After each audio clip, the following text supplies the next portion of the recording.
Good morning বন্ধুরা, সবাই কেমন আছো? আশা করি আমার বন্ধুরা সবাই ভালো আছে। বন্ধুরা আমরাও সবাই ভালো আছি। তো এখন থেকে ভিডিওটা শুরু করলাম, প্লিজ স্কিপ না করে পুরো ভিডিওটা দেখো, আশা করি তোমাদের খুব ভালো লাগবে। তো বন্ধুরা দেখো, ঘরের সমস্ত বাসি কাজ সেরে স্নান করে চলে এসেছি ঠাকুর দিতে।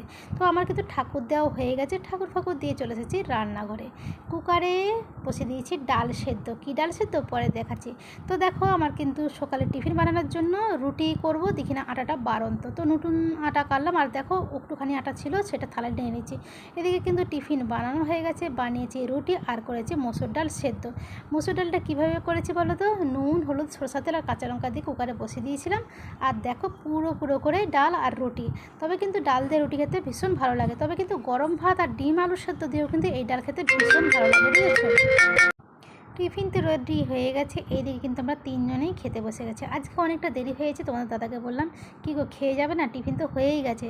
তো বললো হ্যাঁ বেড়ে ফেলো। তো যাই হোক, টিফিন খেতে বসে থাকলে হবে না, আবার তো দুপুরে জোগাড় করতে হবে খাওয়া দাওয়ার, না টাইমে তো ঠিক পেট ডাকবে ক কা করে। তো দেখো আমি জোগাড় যন্ত্র করে নিয়েছি, আর দেখো এই পাশে ভাতও বসে দিয়েছি। আর কড়াই দিয়ে দিয়েছি তেল, সবার আগে উচ্ছাটা ভাজা বসাবো, বুঝেছো? আজকে কিন্তু বিশেষ কিছু সেরকম রান্না করব না। তো দেখো রান্না কিন্তু হয়ে গেছে। আজকে করেছি সজনাটা, আলু, বেগুন, কাতলা মাছের ঝোল, আর করেছি উচ্ছে ভাজা। অবশ্যই রয়েছে ভাত।